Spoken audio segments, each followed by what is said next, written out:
Eh bien salut tout le monde, c'est AZK. Aujourd'hui il faut qu'on reparle un petit peu de l'airdrop de Kria, parce que ces psychopathes ils ont alloué 50% à l'airdrop, dont 40% uniquement sur la saison 3, qu'on peut farmer encore jusqu'au 17 janvier. Donc ça nous laisse pas beaucoup de jours à partir du moment où cette vidéo sortira, mais j'ai regardé en détail comment on pouvait farmer l'airdrop de Kria. Est-ce que du coup c'est intéressant de claquer des frais sur le protocole pour spéculer sur l'airdrop? Bah ça je peux pas vous le dire, hein. J'ai pas de boule de cristal, je peux pas prédire l'avenir, je ne sais pas quelle valeur aura le token, je ne sais pas si ce sera intéressant, donc ce sera en fonction des convictions de chacun, mais j'ai fait des petites simulations, j'ai fait des calculs autour de tout ça, et c'est ce que je vais vous montrer dans cette vidéo. D'ailleurs, je dois quand même remercier Cosmic Shape, si je me trompe pas, sur ton pseudo, parce qu'il avait mis un commentaire sous l'autre vidéo que j'avais fait autour de Kria, où il avait dit qu'on pouvait acheter les points sur le marché secondaire, sur les DEX, et en effet, on peut acheter les points Maya du protocole Kria. Actuellement, ça s'échange autour de 1,4 centimes, par contre, il n'y a pas énormément de liquidité. Mais bon, admettons qu'on en achète quand même un petit peu pour spéculer là-dessus. Est-ce qu'il y a une valeur à partir de laquelle c'est intéressant d'acheter des points? Est-ce qu'il y a d'autres trucs qu'on peut farmer? Est-ce que si on farme intensivement en déposant beaucoup de liquidités sur les derniers jours, ça peut être intéressant? Bon, ça forcément, c'est à prendre avec des pincettes, parce que déposer beaucoup de liquidités sur un protocole, si on n'est pas une baleine, ça veut dire qu'on va concentrer une grosse partie de son portefeuille au même endroit, et c'est rarement une bonne idée. Donc ça, ce serait plutôt un point à écarter. Si on veut farmer Kria, eh ben ça va plutôt se passer du côté des points et du côté des NFT aussi, parce que ça c'est très intéressant. Sur les 40% de tokens qui sont alloués à la saison 3, a priori il y a une base de 10% des tokens stables, donc 10% répartis équitablement, et ça va être réparti équitablement à qui? Eh ben aux holders de NFT Chakra, donc c'est les NFT sur lesquels on va pouvoir brûler les points, sur lesquels on va pouvoir mettre ses points entre guillemets. Et si au total il y a 10% de l'airdrop uniquement pour ces NFT, eh ben c'est super simple de faire un calcul. Juste en dessous j'ai mis une estimation. Admettons qu'on estime qu'il y ait 50 000 NFT Chakra qui soient mintés, on va aller voir pour l'instant combien il y en a. Eh bien chaque NFT ça représenterait 200 tokens. À moins qu'il rajoute d'autres règles, qu'il change des détails, normalement, l'airdrop de Kria, c'est minimum 200 tokens KDX, c'est ça, hein? Ouais, le ticker c'est KDX, parce que il y a 10% des tokens partagés équitablement à tous les holders de NFT. Et pour le moment, si je vais sur Kria, si je vais dans le rang global, je peux voir qu'il y a 40 000 NFT mintés. Alors ça s'accélère pas mal depuis les derniers jours. Pareil pour les points Maya, ça se voit que la TVL a augmenté. Quand j'étais passé hier sur le protocole, on était autour de 55 millions sur l'émission sur 7 jours, donc sur le nombre de points Maya qui sont émis sur 7 jours. Là on est passé à 70 millions. Il n'y a pas un nombre de points défini en fait, c'est plus il y a de liquidité, plus il y a de points qui sont créés, et pour l'instant il y en a 228 millions qui sont burn, mais j'ai la sensation qu'il y a pas mal de gens qui n'ont pas encore brûlé leurs points Maya, qui les ont bêtement gardés en portefeuille. Alors peut-être qu'il y en a qui vont pas s'en rendre compte, qui vont pas penser à brûler leur token Maya, mais je pense qu'il y en a qui vont le faire aussi au dernier moment. Donc ça va être difficile d'estimer au total combien il y a de points en circulation et combien il y en a qui vont être brûlés, mais j'ai fait plusieurs estimations sur le track, de 300 à 600 millions de points. Je sais plus où j'avais mis ça exactement, voilà c'est ici. Donc j'ai fait des estimations entre 300 millions et 600 millions, on pourrait même éventuellement étendre à plus, mais je restais sur ces estimations pour la vidéo. Je pense que c'est plutôt correct. Après je peux me tromper, peut-être que je sous-estime clairement le nombre de points qui n'ont pas encore été brûlés et qui vont être brûlés sur les derniers jours. En tout cas, pour les NFT, même si on fait une estimation à 60 000 NFT qui seraient mintés au total, ça fait 166 tokens par portefeuille. Au total, les tokenomics du KDX, il y a 100 millions de tokens, c'est la total supply. Au lancement, il y aura les 50% de l'airdrop, sauf que il va falloir faire attention à ça. On n'a pas l'entièreté de l'airdrop qui est réclamable, on a uniquement un tiers de l'airdrop qui serait réclamable day one. Si on veut tout récupérer d'un coup, je sais plus où c'est écrit, ah c'est écrit juste ici, si on veut récupérer entièrement son airdrop, il va falloir les staker pendant au moins 90 jours, donc ça c'est un risque à prendre. Est-ce qu'on récupère que un tiers de l'airdrop, ou est-ce qu'on prend le risque de les staker et d'attendre 3 mois? Il peut se passer pas mal de trucs en 3 mois, il y a un entre-deux aussi, on peut les staker pendant 1 mois et demi et récupérer 2 tiers de l'airdrop. Pourquoi pas? mais je pense qu'il faut partir avec le scénario le plus pessimiste sur cet airdrop et partir avec uniquement le 1/3 de l'airdrop. Donc en théorie, certes, on a 166 tokens qu'on peut récupérer au maximum avec 60 000 NFT au total, mais on va en toucher que 1/3 en réalité. Donc là, 1/3 de 166, c'est à peu près 55 tokens KDX. Et combien ça pourrait valoir un token KDX? Eh bien c'est simple, vu qu'au départ il y aura 50 millions de tokens a priori, eh ben, il y a juste à faire une petite division, hein. Pour une market cap de 50 millions de dollars, ça ferait 1 dollar par token. Pour une market cap la plus basse que j'ai choisie, la plus petite estimation que j'ai, c'est 10 millions de dollars, et je me fie à celle-ci. C'est la market cap que je vais estimer pour le protocole Kria. Je trouve que c'est plutôt bas, hein. Quand on voit Deepbook qui a été lancé il n'y a pas si longtemps, quand on voit aussi le token de SUNS, ou même un token qui a été lancé il y a plus longtemps, le token de Navi, je crois que Navi c'est autour de 40 millions de market cap, 10 millions c'est très bas, mais bon, on peut éventuellement penser à 20 millions, 25 millions si on est un peu plus bullish. Moi je préfère voir une estimation très basse, comme ça si jamais le projet est vraiment lancé avec une mauvaise market cap, je serais pas trop déçu, et s'il est lancé à 30, 50, 100 millions de market cap, je ne pourrais être que surpris agréablement. Donc 55 tokens fois mon estimation minimale de 20 centimes, ça fait 11 dollars. 11 dollars pour avoir minté ce NFT. Mais ce NFT, il n'est pas gratuit, le NFT de Kria. Le NFT, il coûte exactement 5 tokens SUI, ou alors 2 tokens SUI si on va le minter avec un code d'affiliation.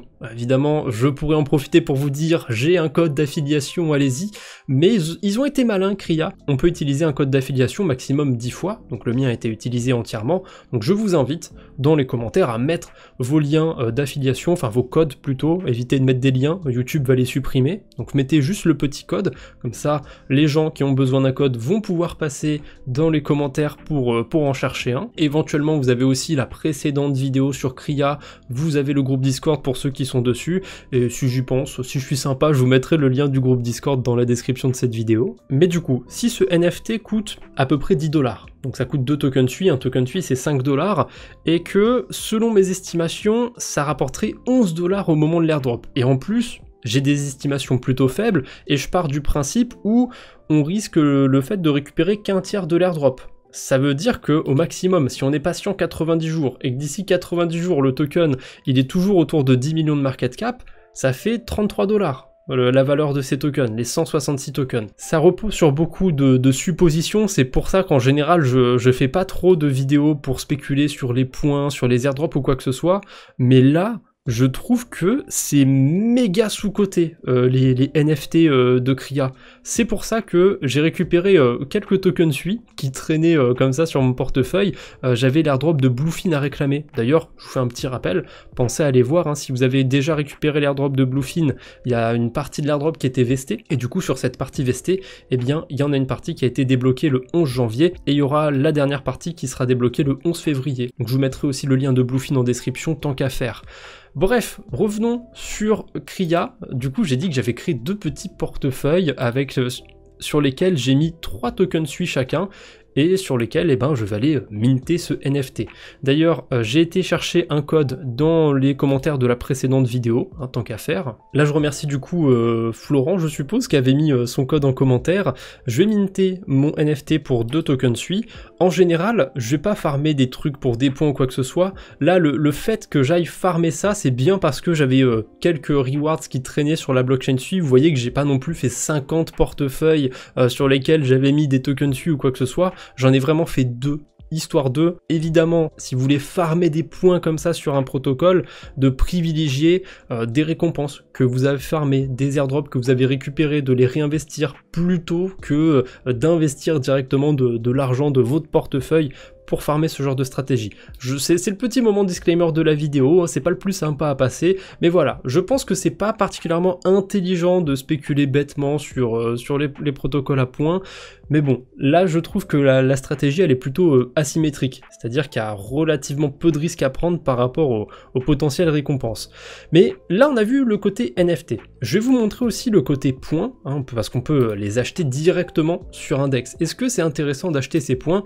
Eh bien, j'ai fait tout plein d'estimations autour de ça. Pour les NFT du coup, on l'a vu, il y a 10 millions de tokens qui sont alloués équitablement, donc une personne qui a un NFT, et d'ailleurs on peut en avoir qu'un par portefeuille a priori, eh bien il a la même quantité de tokens que son voisin qui a le même NFT, etc. etc. Par contre, les points, c'est un système linéaire. Les points Maya là qu'on peut aller brûler, c'est un système linéaire. Ça veut dire que si j'en brûle 1000 et que mon voisin en a brûlé 2000, eh bien il aura 2 fois plus de tokens que moi. C'est aussi simple que ça. Donc on peut s'amuser à faire des simulations, c'est ce que je vous ai dit un peu plus tôt dans la vidéo. J'ai fait des simulations avec 300 millions de points brûlés, 400 millions, 500 millions, 600 millions, et en fonction de la market cap qu'aurait le token Kria à son lancement, on voit en fait à partir de quel prix ce n'est plus intéressant d'acheter des points sur le marché secondaire, comme ça, sur la blockchain. Donc je vous spoil tout de suite, si on part du principe qu'il y a 300 millions de points, je pense que ce sera plus que ça. Je pense que c'est relativement faible, 300 millions, mais admettons, eh bien on peut se permettre d'acheter un point jusqu'à 2 centimes. Au-dessus de 2 centimes, ce sera pas rentable avec une market cap de 10 millions, en dessous de 2 centimes, donc là actuellement on est en dessous, et ben, a priori ce serait rentable d'acheter ce point-là pour aller ensuite le brûler sur mon NFT. Quand j'avais terminé mon tableur, je me suis rendu compte d'un truc sur cette section-là, c'est que j'ai pas pris en compte le fait qu'on avait que 1/3 de l'airdrop qui était réclamable au début, donc il faut potentiellement diviser tout ça par 3. Admettons qu'on va y récupérer entièrement l'airdrop au début, bien il faudrait diviser les prix par 3, et il faudrait que le token du coup de Kria, s'il y a que 300 millions de points, soit au moins à 25 millions de market cap, parce que si je divise 5 centimes par 3, ça donnerait un prix autour de 1,6 centimes. En dessous de ce prix-là, c'est intéressant d'acheter des points. Au-dessus, bah, on perd de l'argent littéralement. Mais bon, comme on aura sûrement plus de 300 millions de points, si on est dans un monde avec 600 millions de points brûlés, là il faudrait que le projet soit à au moins 50 millions de market cap à son lancement pour que ce soit intéressant. Donc il faut quand même être beaucoup plus bullish, je trouve, pour acheter les points plutôt que d'acheter, de mettre bêtement quelques tokens SUI sur un autre portefeuille et d'aller minter d'autres NFT. Donc je pense que les points sont moins intéressants que les NFT, mais après je me dis, est-ce qu'ils mettraient pas une condition de bâtard où si on a 0 points sur un NFT, on est éliminé? Je sais pas, ils pourraient le faire. Donc dans le doute, eh bien c'est pour ça que j'ai mis 3 tokens SUI sur mes 2 wallets, c'est pour minter le NFT, et pour aussi échanger quelques points Maya, histoire de... Je suis un petit malin, hein, je veux vraiment mettre toutes les chances de mon côté, donc je vais mettre le token SUI ici, je vais écrire Maya, normalement je peux le retrouver sur Aftermath. Ah, a priori il a pas l'air de me le trouver, bon bah c'est pas grave, je vais aller sur Dex Screener directement. Dans la description ce que je vais faire c'est que je vais pas vous mettre l'adresse du token Maya, je vais vous mettre directement l'adresse d'Aftermath avec dans l'URL le token Maya, vous allez vous retrouver sur la même page que moi, avec le token SUI et le token Maya, vous allez pouvoir directement en échanger, même si, je vous l'ai dit, hein, y a le tableur, vous pouvez aller faire des simulations de votre côté, je pense pas que ce soit ultra intéressant d'acheter des points, j'en prends juste quelques-uns, histoire de ne pas en avoir 0 sur ce portefeuille. Alors oui, je pourrais déposer des tokens SUI ou des stablecoins pour aller farmer des points, mais c'est plus simple, je pense, si j'en veux juste quelques-uns, d'aller les acheter. Je pense que c'est un peu moins embêtant. Donc tant qu'à faire, je vais choisir la source où j'ai le meilleur retour, donc je vais passer directement sur Cetus, et je vais pas échanger tous mes tokens SUI, je vais en garder un petit peu dans mon portefeuille pour les frais de transaction, donc je vais en échanger 0,8, je pense que c'est largement assez. Ça va me donner 262 points. Maintenant, je retourne sur le protocole Kria et je vais brûler mes points Maya. D'ailleurs, même si vous n'achetez pas des points comme ça manuellement, si vous farmez sur le protocole, pensez à bien récupérer vos points Kria dans votre portefeuille et aller les brûler. D'ailleurs, je ne l'ai pas fait sur la ledger de la chaîne YouTube, donc je vais vite fait me connecter dessus. J'ai eu de la chance d'ailleurs, j'ai pu déposer dans le vault avec les stablecoins avant qu'il y ait trop de liquidité. On peut encore déposer manuellement dans une pool de liquidité, le vault il va juste automatiser la stratégie, hein, qui est pas non plus intéressante, hein, elle donne 1% d'intérêt, mais la stratégie automatisée elle donnait plus de points. Donc c'était assez sympathique de pouvoir déposer des liquidités dessus. En tout cas, pensez bien à récupérer vos points avant le 17 ou au plus tard le 17. Je sais plus sur quel fuseau horaire c'est, donc ne tardez pas trop quand même. Vous allez dans la section airdrop où vous avez votre portefeuille et vous brûlez vos points. Alors là, j'ai réclamé un petit peu trop vite, je suis passé un petit peu trop vite sur cette page, donc ils ont pas chargé et au moment où j'appuie sur F5, ça apparaît sur l'écran, c'est magnifique. C'est bon, là je peux brûler brûler mes points. C'est un peu particulier comme système à points. Je suis pas hyper fan du mécanisme, même si je peux pas m'empêcher de penser que bah y a des gens qui vont pas aller brûler leurs points, donc c'est peut-être pas si mal au final hein, ce mécanisme. Ça va peut-être limiter un petit peu, et d'ailleurs je suis passé à la 7 millième place avec seulement 1536 points. Donc forcément on a des baleines hein, qui vont récupérer un maximum de points, mais le rang ici il est pas très intéressant. Le rang honnêtement il sert clairement à rien, puisque vous pouvez être même 10e, hein. Si les gens au-dessus de vous ils ont 99% des points, vous aurez que dalle de ce côté-là. Parce que je le rappelle, c'est écrit noir sur blanc, enfin plutôt blanc sur noir comme je suis en mode nuit sur Twitter, il y a 30% du coup des tokens qui sont alloués de manière linéaire en fonction des points brûlés. Donc vous en foutez d'être top 7000, d'être top 20 000, d'être top 1000 ou peu importe, ça va être vraiment en fonction des points. Donc si vous êtes satisfait avec le nombre de points que vous avez, tant mieux, j'ai envie de vous dire.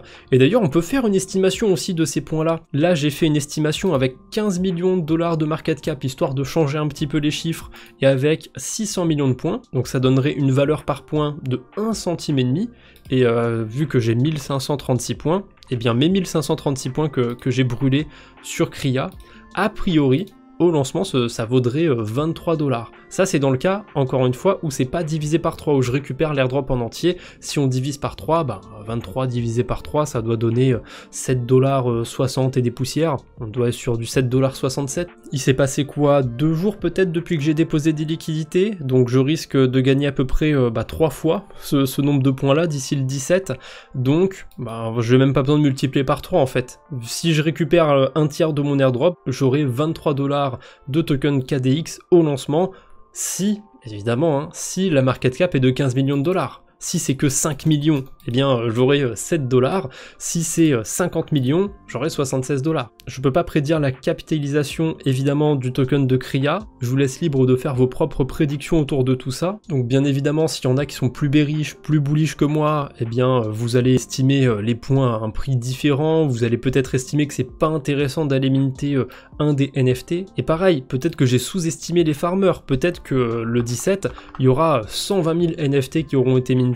Et au total il y aura que 83 tokens par NFT. Donc 83, je rappelle que là le chiffre je l'ai pas divisé par 3. D'ailleurs j'avais oublié que pour les NFT, comme c'est le truc que je trouvais le plus intéressant, j'avais mis la valeur potentielle en fonction des market cap, et si on divise aussi par 3. Donc dans ce scénario où il y a 120 000 NFT, au lancement, on se retrouverait avec 5 $ et des poussières si le token il avait 10 millions de market cap. Donc là on voit que c'est pas très intéressant. Actuellement on est à peu près 41 000 NFT. Là avec 10 millions de market cap, même si on récupère l'airdrop tout de suite, qu'on n'en a que un tiers, c'est forcément intéressant d'aller le minter. Bon, c'est impossible qu'il n'y ait pas de nouveaux NFT mintés d'ici là. Donc pour moi il y en aura au moins 50 ou 60 000. Mais bon, avec 60 000 ça donnait quoi? Avec 60 000 ça donnait 11,11 $. Donc techniquement c'est plus que son prix actuel. Donc je pense que ça va jouer surtout là. Je pense que les NFT ça va être le plus intéressant à farmer autour de l'airdrop Kria. Est-ce qu'ils vont nous rajouter un système anti-Sybil? Je sais pas. Pour l'instant, sur les airdrops qu'il y a eu sur Sui, il n'y a pas eu de système anti-Sybil à ma connaissance. En tout cas, c'est tout ce que j'avais à vous dire pour cette vidéo, pour cet airdrop autour de Kria. Vous en savez un petit peu plus maintenant. Vous retrouverez tout ce qu'il faut dans la description, donc le lien de Bluefin pour ceux qui auraient oublié cet airdrop, le lien du tableur, le lien de Kria, bien évidemment. Et je vous invite une dernière fois à mettre vos petits codes de parrainage dans la description, ça peut servir. Hein, je vous rappelle que le mint du NFT coûte 60% moins cher avec un code d'affiliation, donc profitez-en. Mon code est entièrement utilisé et je compte pas en créer un deuxième, donc si jamais vous voyez un AZK Crypto 2 ou quoi que ce soit, ce n'est pas moi. Mais bon, tant que le code fonctionne, à vrai dire, j'en ai un peu rien à foutre hein, si quelqu'un prend le AZK Crypto 2. Allez, je ne vous embête pas plus pour aujourd'hui, on se retrouve bientôt j'espère, d'ici là portez-vous bien, salut tout le monde.